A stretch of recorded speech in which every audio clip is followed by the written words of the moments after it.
Hola,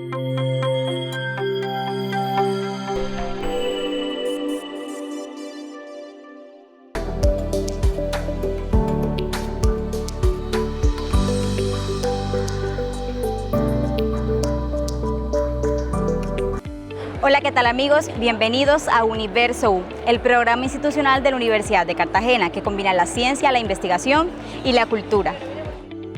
Iniciamos esta emisión con una gran noticia. La Universidad de Cartagena recibió la resolución del Archivo General de la Nación, que reconoce nuestro archivo histórico. Esto constituye un logro para la memoria institucional y de nuestro país. Recibimos la resolución del Archivo General de la Nación, que reconoce oficialmente la creación de nuestro archivo histórico, un espacio que preservará documentos fundamentales para la memoria de Unicartagena, la ciudad y la región Caribe. Celebramos empezar nuestra gestión con este gran logro para nuestra universidad, para nuestra facultad y programa de historia, de contar con el respaldo institucional del Archivo General de la Nación, de la consecución del Archivo Histórico de la Universidad de Cartagena. Celebramos también que aquí hay un logro de disciplina, un logro de nuestra casa académica en la historia, al tener como historiadores el rector de la Universidad de Cartagena, el director del Archivo General de la Nación, el director del programa, egresados de nuestro programa de historia y en mi caso personal como decana, también historiadora. Con esto tenemos unas voluntades y unas sensibilidades que han permitido también la gestión de este logro que va a impactar no solo la universidad de cara a su bicentenario, sino también todo un futuro de investigación y conocimiento de la historia de nuestra educación y de la historia regional. La entrega estuvo a cargo de nuestro egresado Francisco Flores Bolívar, director del Archivo General de la Nación, que nos acompañó en este importante paso para la preservación de nuestra historia. Cobra una gran importancia en el marco de la conmemoración del bicentenario de fundación de esta institución universitaria. Es decir, podemos señalar que a partir del día de hoy inicia la ruta conmemorativa de lo que serán los 200 años de fundada de la Universidad de Cartagena. Así que contento de estar aquí como egresado de esta institución, como docente, investigador de la misma y ahora desde la Dirección General del Archivo General de la Nación poder trabajar de manera conjunta entre ambas instituciones en procura no solo de la conmemoración de ese bicentenario, sino de la preservación, difusión del patrimonio documental de la universidad, que es el patrimonio documental de la región Caribe colombiana. Esto, sin lugar a dudas, representa grandes ventajas para Unicartagena. Veamos. El RENAT, que es el Registro Nacional de Archivos Históricos colombiano, tiene varias ventajas. Uno, no solo garantiza que hay un reconocimiento oficial, sino que a partir de este registro las instituciones pueden acceder a varios de los estímulos que entrega el Archivo General de la Nación para avanzar en procesos asociados a la preservación documental. Pero por supuesto, para las instituciones es clave, uno, garantiza derechos para quienes hacen parte de esta institución. Dos, ayuda a mantener la memoria institucional del cuerpo de entidades que se registran ante el RENAT. Y eso es clave porque en el funcionamiento de la administración pública, una de las cuestiones que más falla tiene que ver con la manera en que las instituciones acuden a su memoria para darle vida a ese cuerpo de instituciones. Entonces, en ese sentido, creo yo, es clave que no solo nos preocupemos por conservar, preservar, sino entender que allí hay la garantía de derechos y por otro lado hay la preservación de una memoria que debe estar viva, una memoria que le permite a las instituciones no solo mirar al pasado para reconstruirlo, sino para ponerlo en diálogo con la sociedad en la que actualmente nos encontramos. Celebramos este gran hito que marca hoy la historia de Unicartagena y que es un logro del trabajo realizado por la Secretaría General y el Programa de Historia en cabeza del investigador Rafael Acevedo y en alianza con la historiadora Maribel de la Cruz, la Universidad del Cauca y el Archivo General de la Nación. Docentes investigadores de la Facultad de Ingeniería desarrollaron una estrategia para reutilizar el agua en la producción de PVC, uno de los polímeros más utilizados en el mundo. Investigadores de la Facultad de Ingeniería de Unicartagena desarrollaron un proyecto enfocado en la sostenibilidad de los procesos de producción de PVC, uno de los polímeros más utilizados en todo el mundo. Hay que tener en cuenta que el PVC es el tercer polímero más consumido del mundo, es decir, muchísimas cosas no sabemos que son de PVC. Las bolsas del suero son de PVC, las tarjetas de crédito son de PVC, va más allá de las tuberías. Entonces, el proceso de producción de PVC por suspensión es un proceso que consume enormes cantidades de agua. Nosotros lo que hicimos fue aplicar unas herramientas de integración másica, de recircular esa agua que se necesita para disminuir sus consumos y evaluar la sostenibilidad del proceso. Entonces, simulamos la planta con base en información de plantas industriales ya montadas, se les hicieron las evaluaciones de sostenibilidad, luego se hizo la integración y se volvieron a hacer las evaluaciones para comparar si esa mejora técnica, que es recircular agua, también tiene efectos sobre la economía del proceso, sobre los impactos ambientales del proceso, sobre los impactos sociales del proceso. Básicamente es eso. Producto de esto, pues, logramos publicar un libro que es de sostenibilidad, seguridad y eficiencia en la cadena del PVC.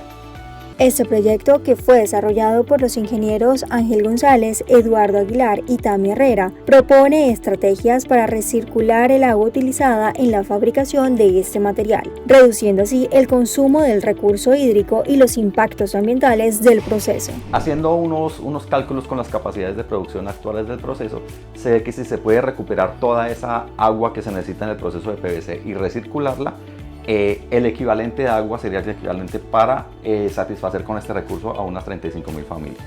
Y las zonas de influencia, por la ubicación que tenemos de la planta de nuestro caso de estudio, podría ser la zona de pasacaballos. La propuesta que nosotros hacemos es reaprovechar el agua, pero no para consumo, sino para utilizarla dentro del mismo proceso, ¿sí? Hicimos dos casos, un caso con recirculación directa, es decir, sin hacerle ningún tratamiento al agua, y otro caso haciéndole un tratamiento a esta agua con una microfiltración.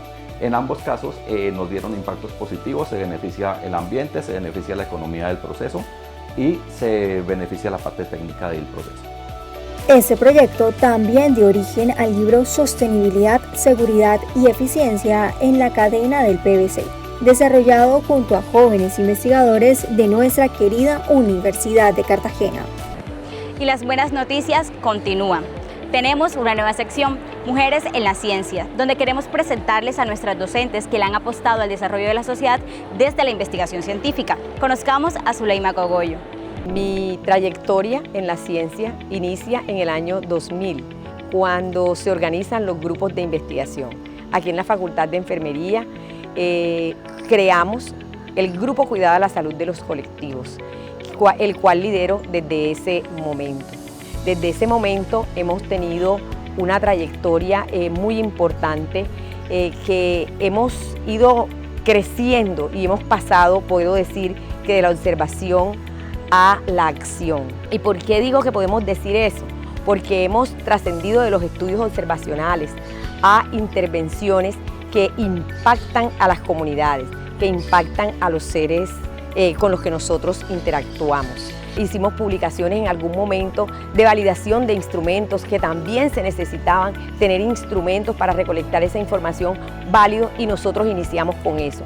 Hoy día ya son muchas universidades, muchos grupos de investigación que investigan y dan sus aportes con información en este momento para la evidencia científica, pero cuando nosotros iniciamos eran muy pocos los datos que se publicaban y desde allí iniciamos publicando en revistas nacionales e internacionales de gran impacto, que son muy importantes y muy valiosos estos datos para que los tomadores de decisiones puedan tener una información válida y poder intervenir en sus comunidades o en el territorio. En noviembre de 2025, las organizaciones de población desplazada, étnicas y campesinas lograron un hito histórico cuando la JEP resolvió favorablemente la solicitud de acreditación del territorio montemariano como víctima desde una perspectiva biocultural. Es por ello que miembros de nuestro Instituto de Políticas Públicas, Regional y de Gobierno y las organizaciones de población desplazada, étnicas y campesinas se reunieron junto al Instituto Colombo-Alemán para la Paz, el colectivo de abogados José Alvear Restrepo y el Centro Guernica 37 para abordar la discusión e identificar posibles estrategias de implementación, articulando el conocimiento ancestral con la experiencia técnico-científica de investigadores y académicos. Hoy nos convoca un hecho muy importante para lo que significa la justicia en Colombia, para lo que significa la construcción de paz, para lo que significa la reparación de las víctimas.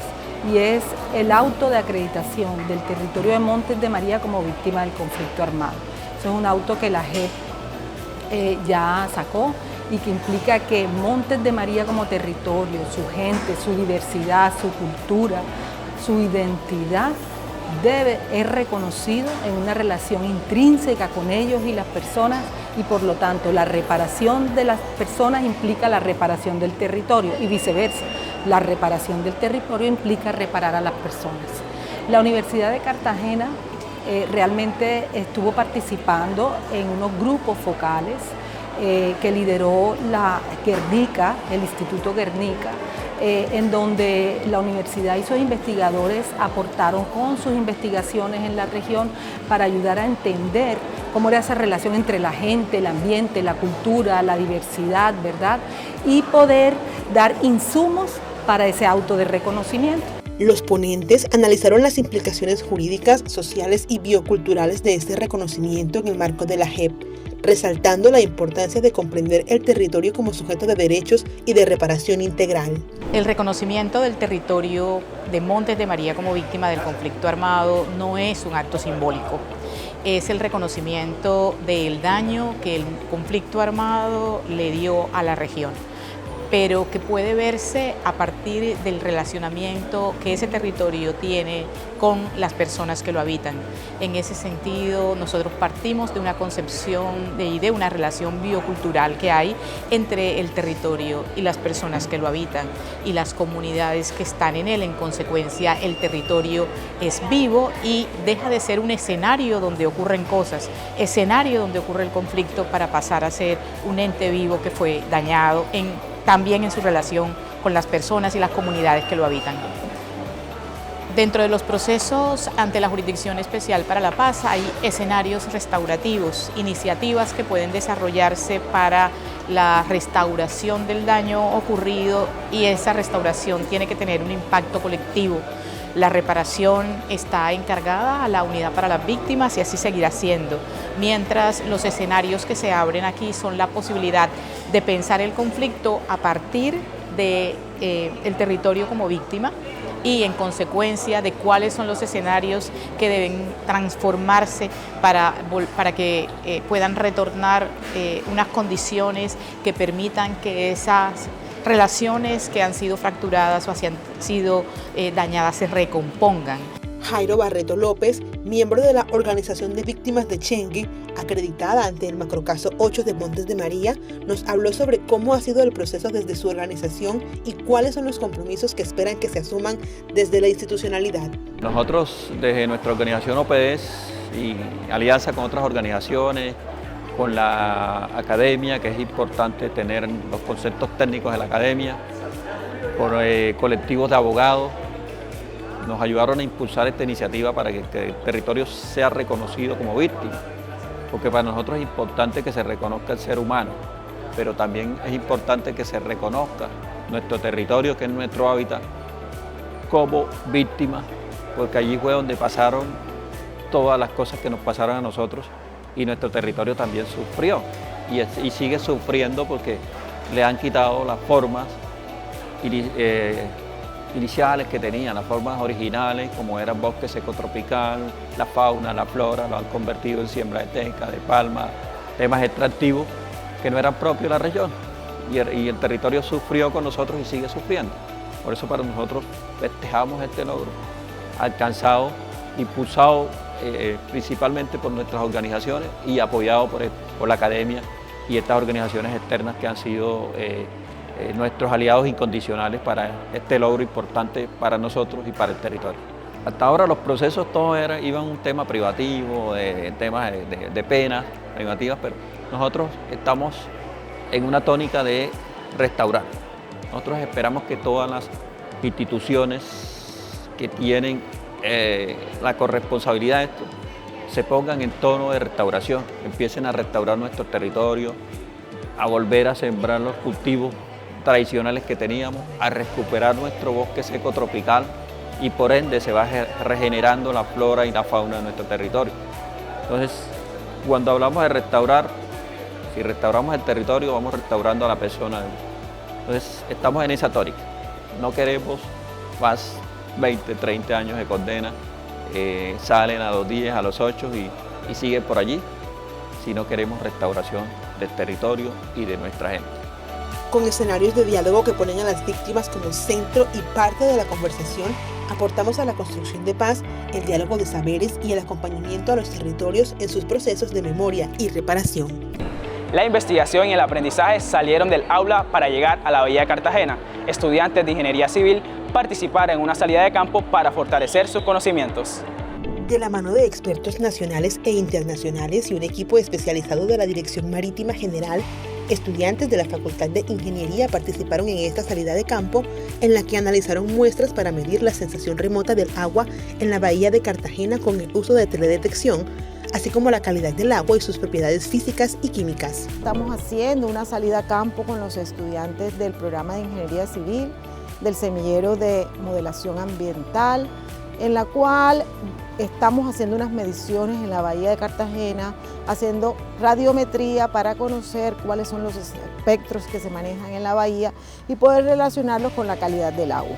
Esta salida está acorde con un seminario internacional que venimos haciendo desde el día anterior, cuyo nombre es Teledetección Satelital aplicada a la calidad del agua, y en el cual tuvimos invitados a 2 profesores, un profesor de la Universidad Federal de Río de Janeiro, que es el profesor Lino Sander, y tuvimos invitada también a la profesora Estela Betancourt, que es docente de cátedra de la Universidad de Cartagena, pero también es investigadora del Centro de Investigaciones Oceanográficas e Hidrográficas del Caribe. La verdad ha sido una experiencia bastante interesante, los estudiantes han estado muy interesados en conocer cómo se hacen estas actividades de campo y cómo se hace la interpretación de los resultados.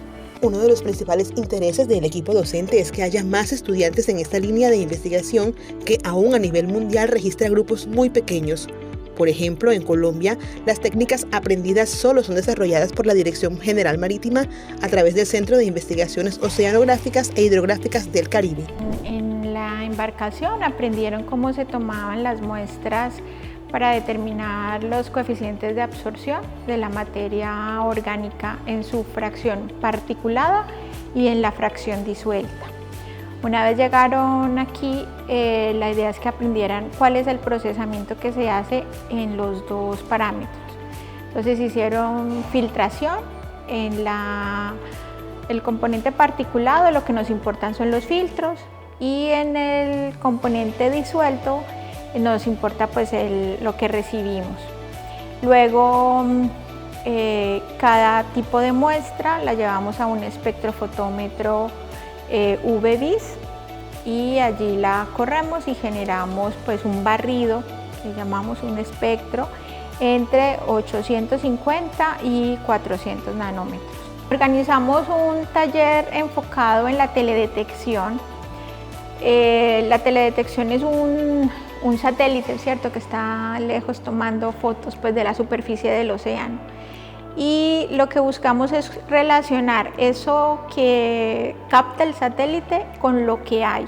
Entonces, en el laboratorio nosotros medimos qué hay y eso lo asociamos con lo que mide el satélite. Entonces, gracias a las mediciones que hacemos en el campo, o sea, en el agua que analizamos, podemos mejorar la calidad de la información del satélite y se generan algoritmos, como el que hizo la doctora Mónica Al-Hayed en su tesis doctoral.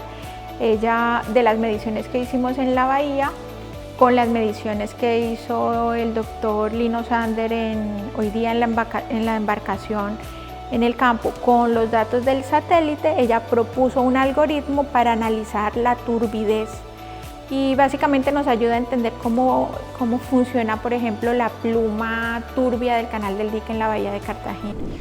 La verdad fue una experiencia muy enriquecedora, también trabajando y compartiendo un poco de la mano con la ingeniera Mónica, que es una experta especialmente en la Universidad de Cartagena en el tema de teledetección, de saber cómo se evalúan los parámetros, cuáles son los procesos que se tienen en cuenta, tanto en el momento de medir en campo, como un poco el acercamiento que hemos tenido del procesamiento de los mismos datos en la zona de laboratorio.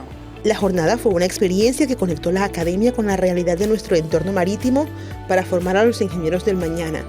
Así, la Universidad de Cartagena abre puertas del conocimiento práctico e impulsa a las nuevas generaciones a liderar la investigación científica en el país. Hasta aquí Universo U, pero afortunadamente tenemos una cita a la misma hora y por el mismo canal todos los lunes. No olviden seguirnos en nuestras redes sociales. Estamos en Instagram, X y Facebook. Hasta la próxima.